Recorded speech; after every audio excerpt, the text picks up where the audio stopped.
sitting there, but not starting to sag. So you can see that if this sags, how this yarn, it might be harder to read. So just a comfortable amount. If you leave it sagging, then your end result, how would that affect it? It's going to be looser even in your end results. I think you may not notice it as much in a project like this to have one yarn that's a little bit looser. In something where all the yarn is the same weight, you may notice that it may affect your overall project.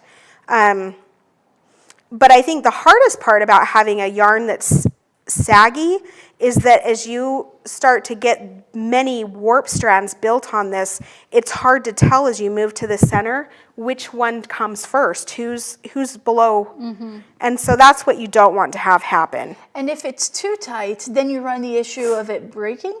Or what's the issue there? It breaks, or your shrinkage. Like as it comes off the loom, it's going to go whoop, and be like a gather or whoop.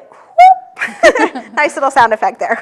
So as you're weaving, especially I notice when I change colors, that's where I'm most likely to get off a nail. So as you change colors, just kind of look and make sure that you haven't skipped the next nail. That for some reason seems to be my natural tendency. I'm gonna do that on purpose actually, and we're gonna kind of see, because we've talked about color change and that mistake happens so often after a color change. But yeah, so we're gonna come down. We're gonna catch this other side. First strand always goes down, and you can kind of tell, because if you're doing a plain weave, this strand naturally feels like it's sitting above, and this strand feels like it's below, so you just know that you want to switch that up. You want to bring the bottom strands to the top, and the top strands you want to push down.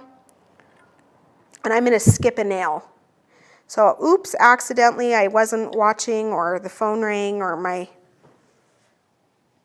I'm tired or whatever. And we're just going to weave past this and see what happens. You're not going to notice that it's not a huge deal. I've, honestly gotten to the end of the project before I've noticed that I'm off a nail. It's a really easy mistake to fix. There's no need to back up. I'm just going to get a few strands past this and say that I just didn't notice. On the ribbon yarn, I think you'd notice more right away. What did I do? Oh, and I made another mistake right up there. Ooh. Okay, so right here, natural mistake.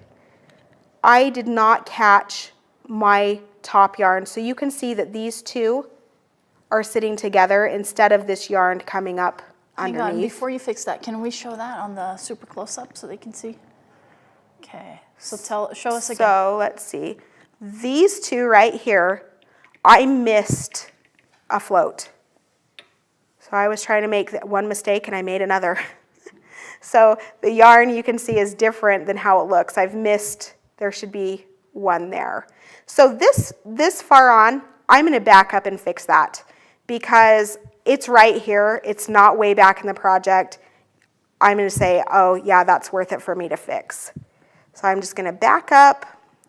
You just do it by lifting the yarn off your nails, pulling back gently. And this is actually on this side is where I had missed it. And I'm just going to reweave this side. And I caught it that time. That is another really, really common mistake. That's why I said to use a really basic